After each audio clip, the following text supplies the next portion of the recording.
Bonjour à tous, je m'appelle Estelle, je suis responsable de la jeunesse du Centre de Vie. Je vous souhaite la bienvenue sur cette chaîne YouTube du Centre de Vie. J'espère que vous allez passer un bon temps à regarder ce culte et soyez bénis. On l'a dit et redit, et on est vraiment centré sur cette célébration de la résurrection du Seigneur. C'est tellement bien, la bonne nouvelle de la résurrection de Jésus-Christ, la bonne nouvelle de la résurrection du Seigneur. Et en fait, la bonne nouvelle, eh bien, oui, c'est ce message, j'ai essayé de le résumer très courtement, qui annonce que Dieu a tant aimé les hommes, il a tant aimé les humains, qu'il offre le pardon et la vie éternelle par Jésus-Christ son Fils, qui est mort pour nos péchés et ressuscité pour notre justice, ce qui restaure notre relation avec Dieu. Et il y a un appel ce matin, comme on l'a vécu tout à l'heure, à nous redonner à 100% au Seigneur. Et j'ai aimé ce temps à genoux devant lui, et je lui redonne tout, mes biens, ma famille, mes défis, mon avenir. Et quand vous faites cela, c'est libérateur. Vous êtes conscient de ne pas encore être arrivé. Et quand tu te donnes à 100% au Seigneur, comme Bertrand nous a appelé à le faire avant, ce n'est pas un appel à 100% de perfection. C'est simplement lâcher prise et tout donner. Les domaines de lutte, de combat, de questions ouvertes. Et c'est libérateur, ça te décharge d'un poids incroyable. La résurrection, ces femmes qui étaient venues de Galilée avec Jésus, on a lu Luc 24, on peut peut-être le réafficher, si ça joue. Et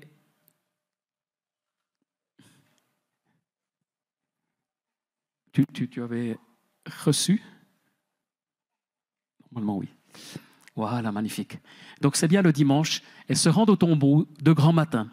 Elles découvrent que la pierre avait été roulée de devant le tombeau. Elles entrèrent, mais ne trouvèrent pas le corps du Seigneur Jésus. Comme elles ne savaient que penser de cela, voici que deux hommes leur apparurent, habillés de vêtements resplendissants. Saisies de frayeur, elles tenaient le visage baissé vers le sol. Les hommes leur dirent, pourquoi cherchez-vous parmi les morts celui qui est vivant? Il n'est pas ici, mais il est ressuscité. Souvenez-vous de ce qu'il vous a dit lorsqu'il était encore en Galilée. Il faut que le Fils de l'homme soit livré entre les mains des pécheurs, qu'il soit crucifié, qu'il ressuscite le troisième jour. Elles se souvinrent alors des paroles de Jésus. À leur retour du tombeau, elles annoncèrent tout ça aux 11 et à tous les autres. Celles qui racontèrent cela aux apôtres étaient Marie de Magdala, Jeanne, Marie la mère de Jacques et les autres femmes qui étaient avec elle. Mais ils prirent leur discours pour des absurdités. Ils ne crurent pas ces femmes. Cependant, Pierre se leva et courut au tombeau. Il se baissa, ne vit que les bandelettes qui étaient par terre. Puis il s'en alla chez lui, tout étonné de ce qui était arrivé.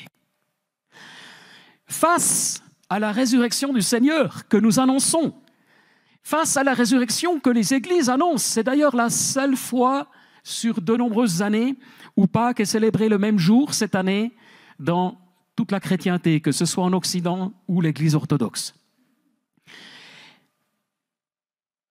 Il y a quelque chose de central, de totalement central avec la résurrection. Et pourtant, on peut se poser la question. Je me rappelle, il y a quelques années, il y a bien des années, je démarrais mes études de théologie et on avait invité à Bienne, lors d'une rencontre intergroupe de jeunes, il y avait plusieurs centaines de jeunes, un professeur de théologie qui allait devenir mon prof de théologie ici à Neuchâtel.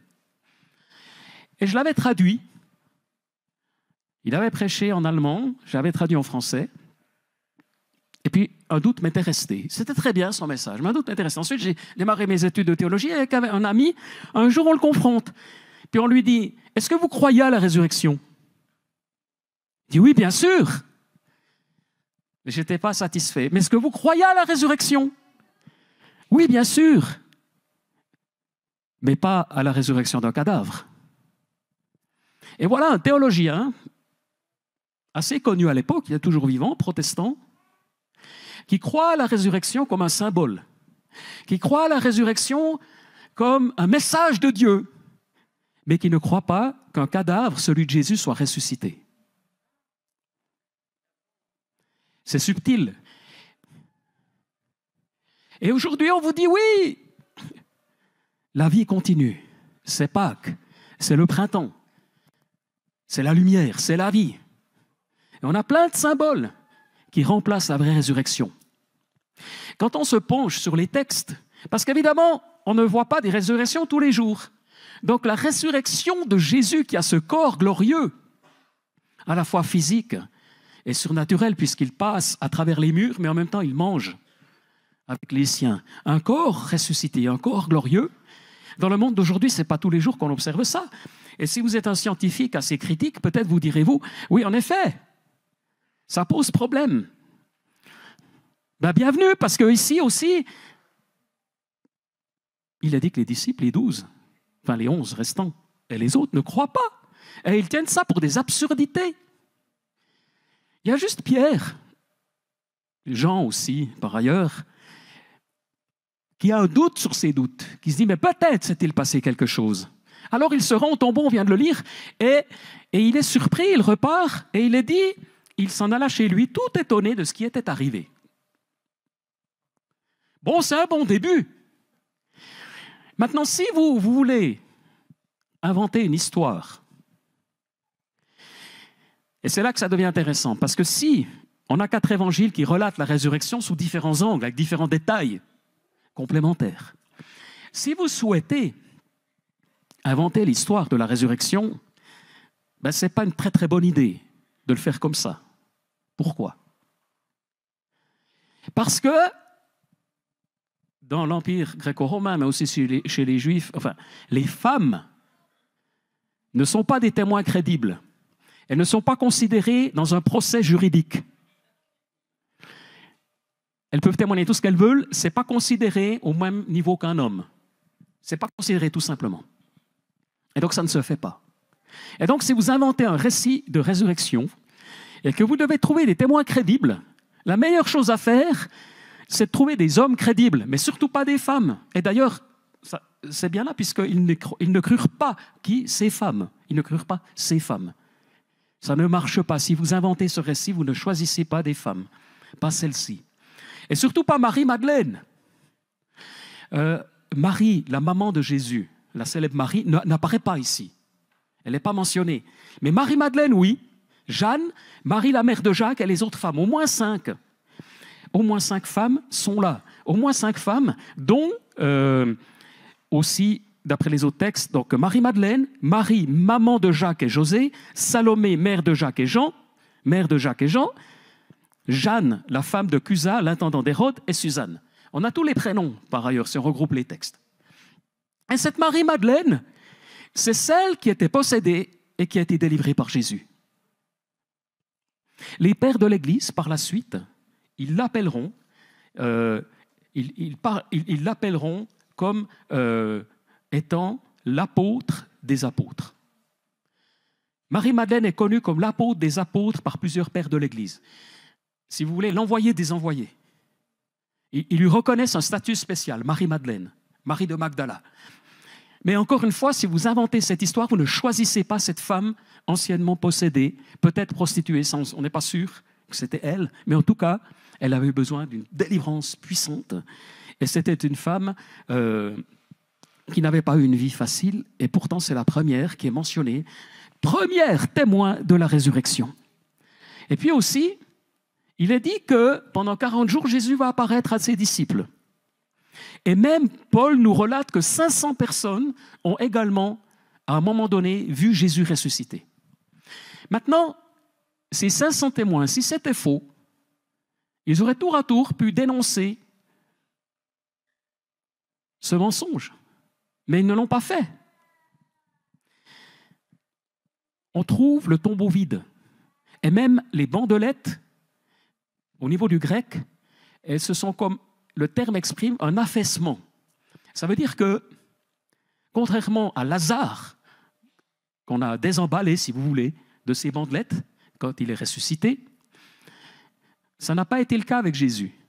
Il est traversé, j'allais dire comme, non, pas comme, il est ressuscité à travers les bandelettes. Et c'est pour ça que dans l'évangile de Jean, il est dit que quand Jean a vu ça, il a cru. Parce qu'il a vu que ça correspondait à la forme du corps, mais cette momification, d'une certaine façon, ces lambeaux, ces bandelettes, ben, elles étaient vides. Ça n'avait pas été déroulé. Non seulement la pierre a été roulée, mais Jésus est passé à travers les bandelettes.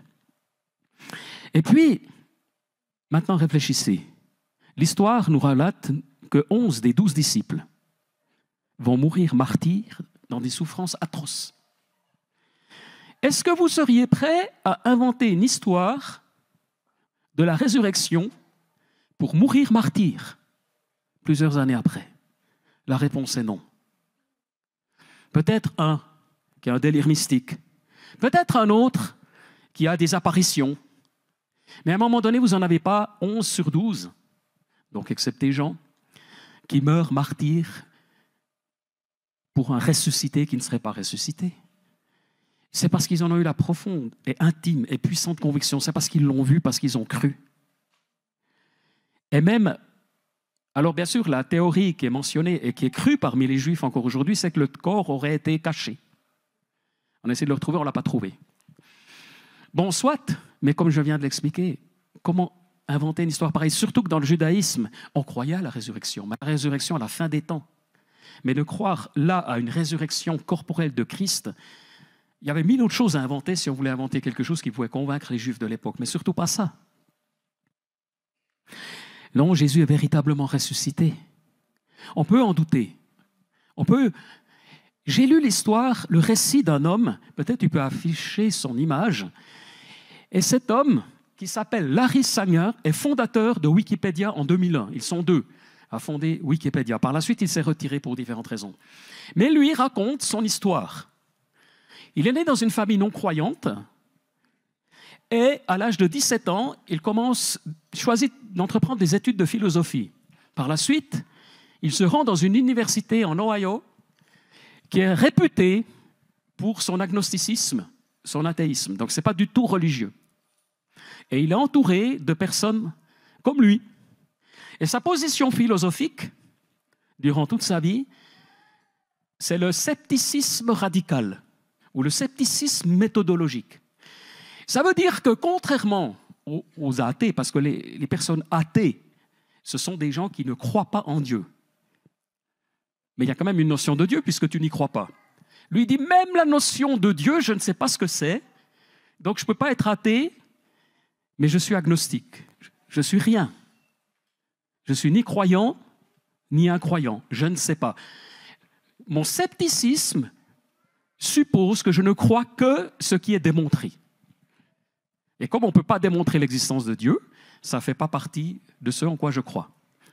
Maintenant, cet homme, aujourd'hui, et il n'y a pas longtemps, donc il a un certain nombre d'années quand même, une soixantaine d'années, il a fondé Wikipédia, vous connaissez Wikipédia forcément,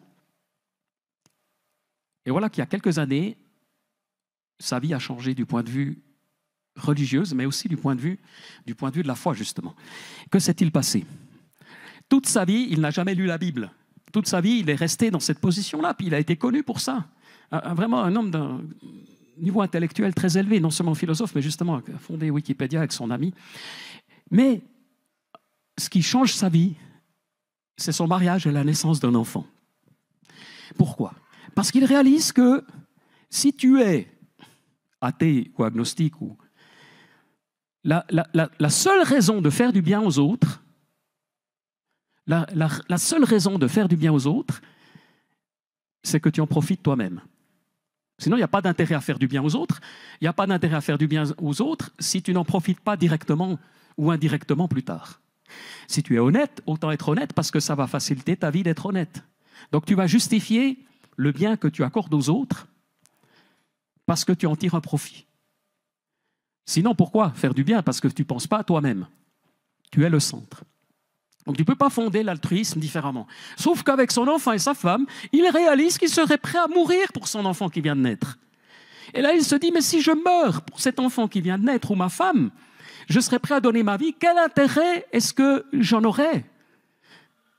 Parce que si tu meurs pour un membre de ta famille, toi, tu es mort. Tu n'en tires aucun bénéfice. Pourquoi apparaît tout à coup un don gratuit? Et là, ça lui met le doute. Alors, il continue sa recherche, j'écourte l'histoire, mais à un moment donné, il a un ami qui lui conseille de s'intéresser à l'occultisme. Et c'est très en vogue en Californie, notamment du côté hollywoodien, et il s'intéresse aux sectes occultes. Et c'est au moment de l'affaire Epstein qui a fait scandale par rapport aux abus sexuels, mais notamment aussi sur des enfants. Il réalise que dans ce monde occulte, auquel il commence à s'intéresser, truffé de symboles, de rituels, de pratiques. La sexualité y est mêlée aussi, et il y a toutes sortes de choses bizarres. Et là, il se dit, mais tous ces symboles, d'où viennent-ils ? Et il réalise en réalité que beaucoup de choses sont reprises de la Bible. Alors il se dit, il faudrait au moins une fois que je lise ce livre. Et à sa grande stupéfaction, en commençant à lire la Bible, il réalise qu'il y a une cohérence. Et la Bible lui apparaît cohérente, beaucoup plus qu'il ne l'aurait imaginé. Et progressivement, il se laisse interpeller. Progressivement, il va commencer à s'adresser à cette divinité, à ce Dieu, jusqu'à devenir enfant de Dieu, jusqu'à embrasser la foi chrétienne récemment. Et on a d'autres exemples d'hommes ou de femmes influents qui, de leur athéisme, récemment, notamment un Anglais très connu, historien, qui lui aussi a vécu une démarche suite à sa femme et vient de se faire baptiser dans le cadre de l'église anglicane, il n'y a pas longtemps. Enfin, je ne vais pas multiplier des histoires similaires, mais pour dire, il se passe des choses. On parlait avec mon ami Bertrand aussi cette semaine de ce qu'on observe aussi avec Alexandre, qui me disait dans l'Église catholique française, imaginez l'Église catholique française, sinistrée après les affaires d'abus, après le drame des découvertes autour de l'abbé Pierre et tout ça. Et pourtant, des milliers de jeunes sont en train de se convertir et de passer par les eaux du baptême. 18 000 cette année.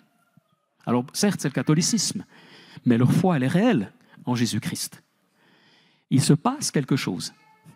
Et les commentateurs, les observateurs disent, oui, on n'est plus dans une société chrétienne, mais ceux qui adhèrent à la foi, ça coûte quelque chose.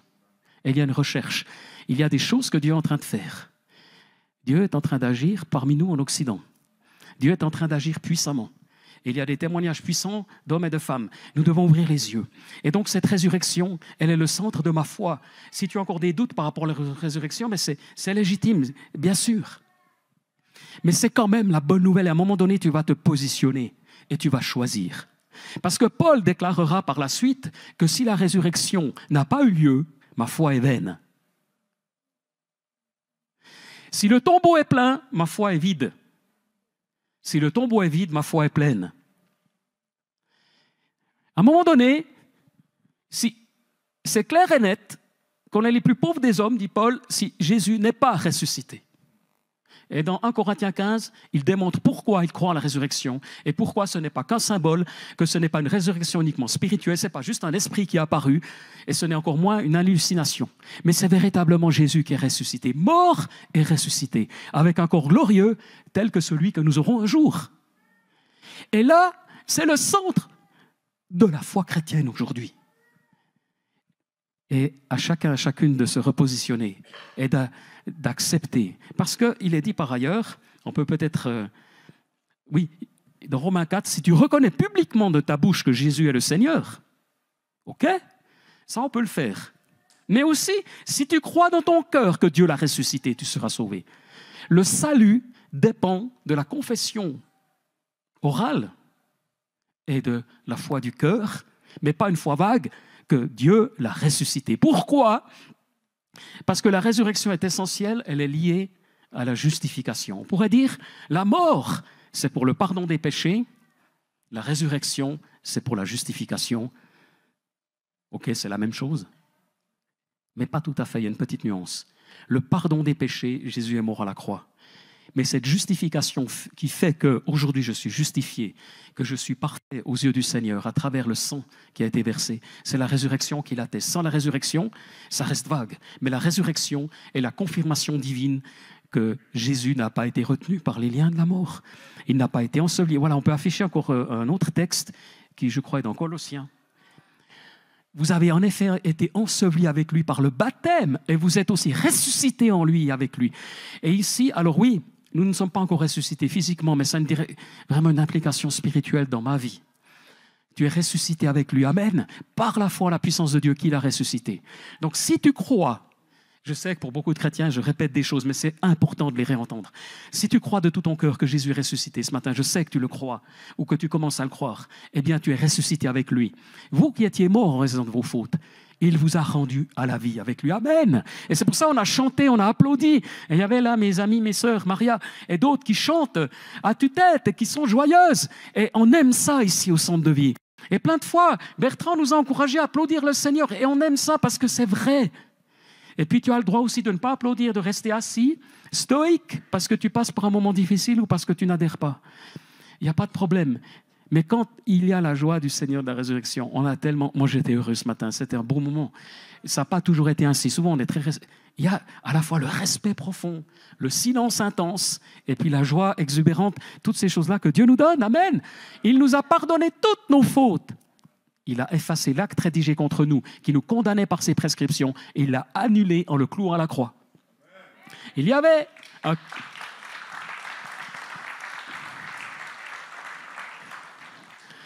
J'ai dû faire une demande d'extrait du casier judiciaire.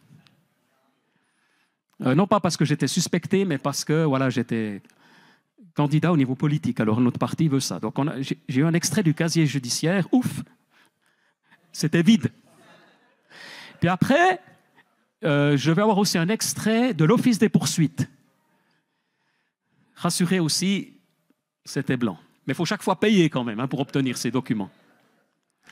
Et puis une fois, on m'a même demandé un certificat des bonnes mœurs.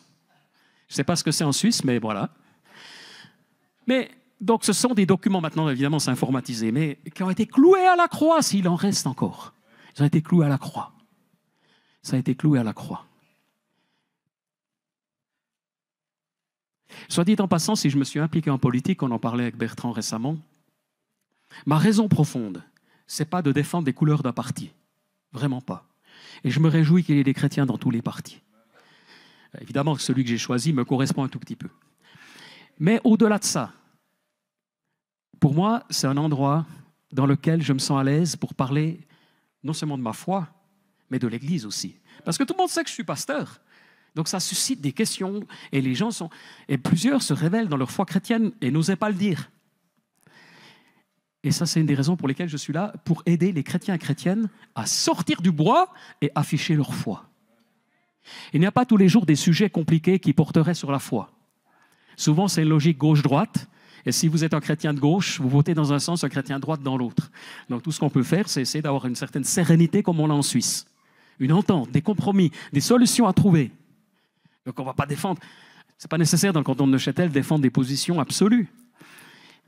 Mais par contre, ça multiplie les occasions de parler du Seigneur. Et tout à coup, je rencontre une dame qui me dit, enfin une députée qui me dit, ah oui, moi j'allais à l'église quand j'étais à Berne autrefois. Et ça ouvre un contact, une discussion. Elle allait dans une église évangélique, puis aujourd'hui. Alors après, on peut commencer à discuter, à parler. Et puis un autre, je lui dis, mais ah tiens, nouveau député, vous êtes un agriculteur aux longs cheveux. Je dis, Oumel, mais ça c'est pas ménonite, oui, oui. Je dis, ouais, mais ménonite, oui, je suis toujours ménonite, oui. J'étais même président de l'église. Bienvenue. Lui, c'est un nouveau député, ou suppléant. Et pourquoi ? Parce qu'il faut que les chrétiens et chrétiennes sortent du bois. Vous savez qu'à Pâques, 20% des Suisses se rendent à l'église. Ça veut dire qu'il y en a même plus, parce qu'il y a tous ceux qui sont en vacances, qui nous suivent sur Internet. Mais 20%. Ah, les médias nous disent, mais c'est plus rien. Non, c'est pas rien. Un cinquième, un quart de la population qui, d'une certaine façon encore, adhère à la foi chrétienne et se rend à l'église au moins à Pâques, mais il y a quelque chose.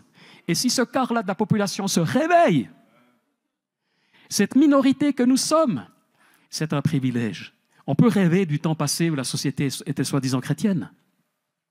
Oui, c'était plus facile à certains égards. Mais aujourd'hui, nous pouvons vivre une foi authentique, puissante et forte qui va transformer l'avenir. Et c'est ce qui me motive. Et j'aimerais nous encourager ce matin des témoins de ce Jésus ressuscité. Oh, je sais, parce que si je donne cet exemple, c'était simplement pour vous expliquer pourquoi je m'implique au niveau politique. Ce n'est pas d'abord le goût de la politique. Et je l'ai dit, avant de me présenter, je suis allé voir un des responsables, enfin même deux, et puis je suis allé les rencontrer, puis je leur ai expliqué ma démarche. Voilà, je suis chrétien, je suis pasteur. Voilà pourquoi je m'implique. Parce que j'ai des valeurs chrétiennes à défendre. Et puis le responsable, le président du parti m'a dit, mais si tu notes sur Internet, enfin tout ça, sur les réseaux sociaux, que tu défends les valeurs chrétiennes, tu dis, je m'engage personnellement pour, ça passe. Comme ça, tu n'engages pas le parti. Mais si tu t'engages personnellement, c'est OK. Et c'est comme ça que je me situe. Mais il y en a plein comme moi qui peuvent aussi s'afficher et sortir du bois. Faire leur coming out. Alors, je sais encore une fois que ce n'est pas facile sur ton lieu de travail quand ton avenir est en jeu si tu déclares ta foi. C'est plus facile, d'une certaine façon, si tu es un indépendant, que tu vis. Peut-être si tu es agriculteur. Beaucoup d'agriculteurs, d'ailleurs, sont croyants dans ce canton. Énormément. Peut-être c'est plus facile. Ceci étant, Dieu te place là où c'est nécessaire. Et Dieu va te permettre de sortir du bois, d'afficher ta foi. Avec simplicité, selon le moment. Peut-être simplement croire en Dieu. C'est déjà quelque chose. De dire que tu es allé à l'église. Peut-être que ce sera un peu plus. Et c'est vrai que nos amis de Pablos, Signore de Pablos, ça fait des années, il me dit, Monsieur Favre. Ça va continuer. Et il me vous voit depuis toujours. Alors, peut-être un jour, je te vous voirai aussi, c'est ça que tu aimerais. Alors, en fait, lui, comme dit Sabrine, ça nous a impressionnés, parce que la première fois qu'il est venu ici, il y a quelques années, ils ont témoigné à un nombre impressionnant de personnes entre la gare et le centre de vie, et prié pour quelqu'un.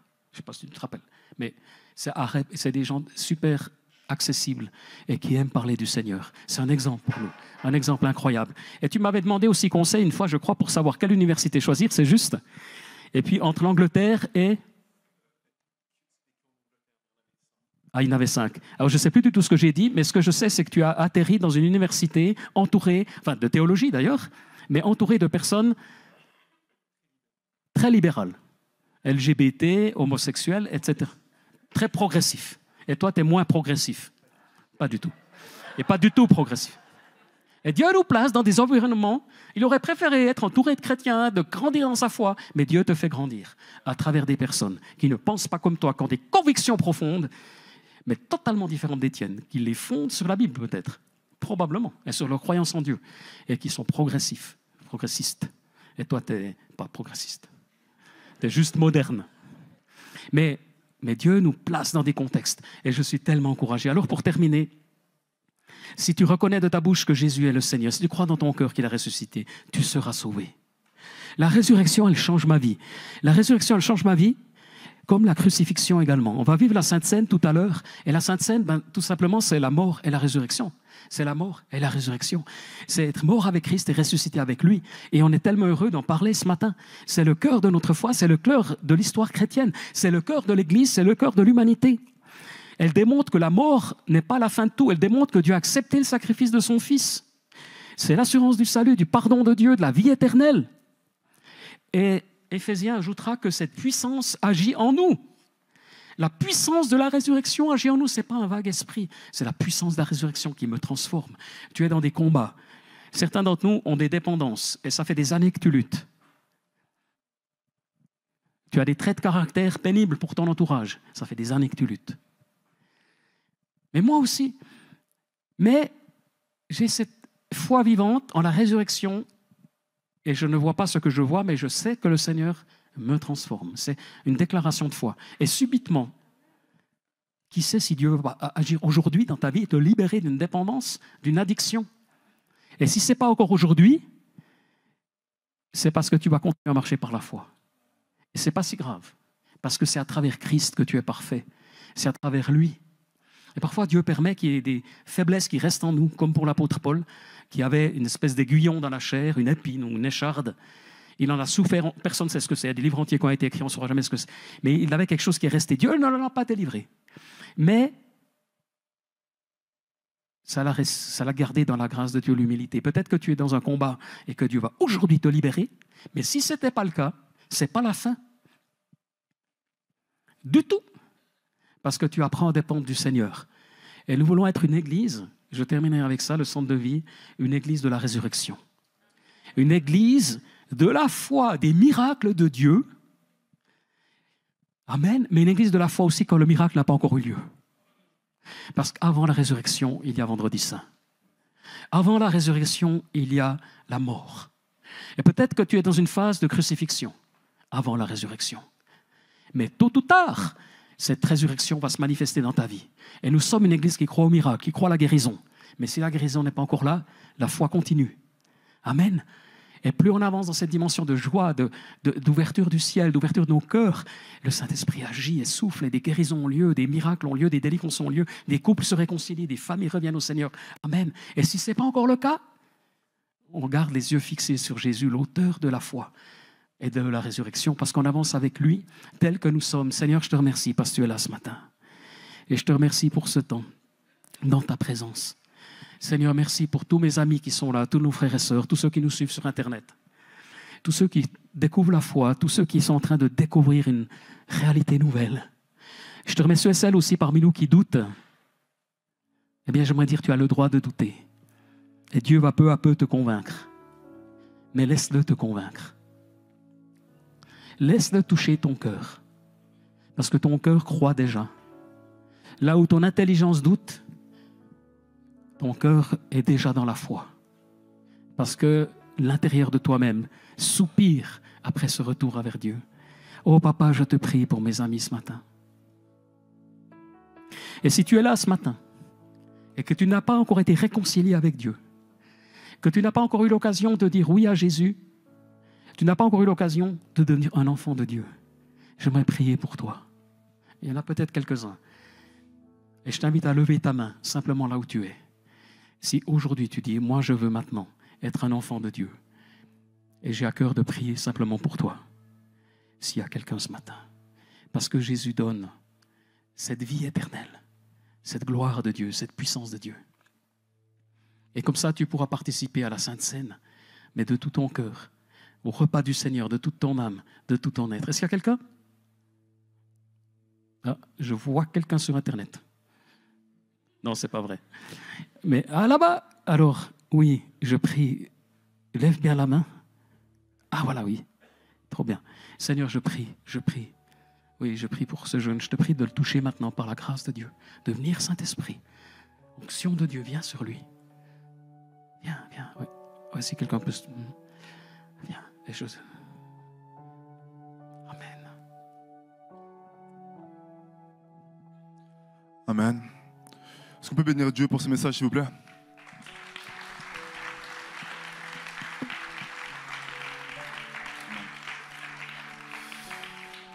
Avant qu'on prenne un chant, et tu peux garder tes yeux fermés, avant qu'on prenne un chant pour vraiment louer Dieu pour cette puissance de la résurrection, j'aimerais faire un autre appel. Parce que la réalité, c'est que ce que Olivier a essayé de dire ce matin, c'est que ce que Dieu fait n'est jamais quelque chose de caché. Le mot occulte, ça veut dire caché. Tout ce qui est sorcellerie, tout ce qui est magie, etc., c'est caché. Il y a des secrets, c'est planqué. Et c'est ça que l'ennemi fait. D'ailleurs, quand l'ennemi veut te tuer, il t'isole, il te cache et ensuite il te détruit. Mais ce que le Seigneur fait, c'est toujours à la lumière. Et il est mort le vendredi saint à la lumière. Et il est ressuscité avec puissance et ça a été manifesté dans la lumière. Les disciples l'ont cru et ils sont morts comme des martyrs dans la lumière. Olivier parlait de la politique ce matin, peut-être tu t'es dit pourquoi il parle de la politique, c'est pour te dire qu'il continue à se déclarer chrétien dans la lumière. Parce que le Seigneur, il veut t'utiliser pour que le monde reconnaisse qu'il est Dieu. Et ce qui te paralyse dans ta vie, c'est tout ce que tu caches. Tout ce que tu caches te paralyse. Voilà pourquoi la parole dit qu'il est bon de se confesser nos péchés, de confesser les défis qu'on vit pour qu'ils soient exposés à la lumière. Lorsque Olivier il pose la question, est-ce que quelqu'un veut accepter Jésus-Christ comme Seigneur et Sauveur, lève la main, c'est pour que ça soit manifesté dans la lumière. Toi, des fois, tu te dis, je ne lève pas la main parce que je vais le faire seul. Mais lorsque tu le fais seul, c'est l'ennemi qui te récupère. Jésus agit dans la lumière. Et l'appel que je vais faire ce matin, c'est parce qu'il y a beaucoup de personnes, tu viens à l'église depuis des années, des mois peut-être, et en fait tu entends parler du baptême, tu vois des personnes qui sont baptisées, et tu as honte ou tu as peur de dire que toi aussi tu veux être baptisé. Ce matin, je fais un appel, si c'est ton cas, et si dans les prochaines vagues de baptême, toi aussi tu veux être baptisé, c'est à toi que je parle ce matin. Parce que ce qu'on a parlé aujourd'hui, la puissance de la résurrection, le baptême, c'est le symbole de la résurrection. Lorsque tu es immergé dans l'eau, c'est comme si tu es mort, enterré, et tu ressuscites en Christ. Amen. Et le groupe de louange va commencer à chanter.